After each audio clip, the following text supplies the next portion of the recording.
der Tug ist ein anderer Tug. Laat ik doen naar her, maar ik moet je naar God. Dat nacht, dat Tug gezegd dat Tug. Nacht, toen weet ik het Tug. Maar je boeit ja van dat nacht. Du musst gemacht, dat ik ja Schuhe van hem heb. Du darfst einer rennen mit zwei. Du darfst rennen nicht, aber viele Menschen stehen das das heißt, ja, Hashem Elokim, das ist Emes. Was sagt Hashem Elokim? Ich war Hashem Elokim. Ich kenne Hashem Elokim, was nicht Emes.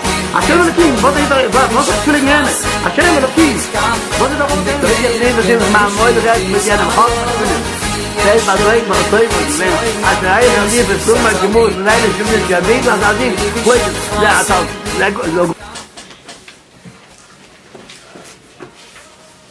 On a environ le coutume sur la Torah Chav Zayin, on est par Reshiyot Zayin.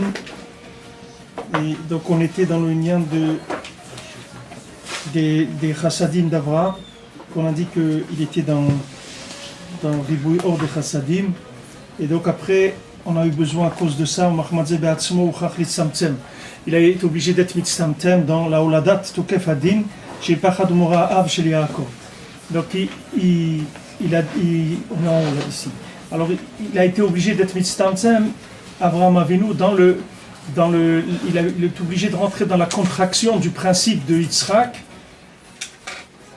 et la crainte, donc il dit ici du père de Yaakov.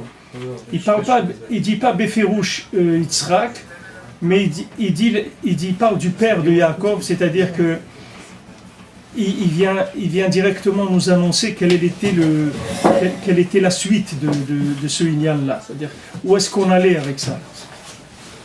Vous avez un ici, Rabbi Yehuda, si vous voulez. Vous avez un ici, qui a la même page que celui-là. Non, ça va. Alors, maintenant, le problème on a dit d'Avraham Avinu, c'est que c'est le premier. C'est le premier, donc le précurseur de l'Aïlokout dans le monde. C'est le premier qui va amener la conscience de la divinité dans le monde. Alors comme on dit, il en a pris plein, c'est-à-dire il en avait énormément de la conscience de la divinité dans les chassadim, puisque c'était la base de la création du monde, c'est du chesed, Akadosh Baruch Hu, les kulo chesed. Donc maintenant, Avraham Avinu, le premier qui commence à révéler Hachem, il est que dans les chassadim, il est ribouille hors des chassadim. Donc il a besoin d'un frein énorme qui s'appelle Yitzhak. Donc, et c'est pour ça que c'est écrit que les toldot Yitzhak ben Avraham olid et Yitzhak. C'est-à-dire que voilà les toldot de Yitzhak ben Avraham. C'est-à-dire quelle est la descendance d'Avraham, qui est Yitzhak. Il ne faut pas oublier que Avraham olid et Yitzhak.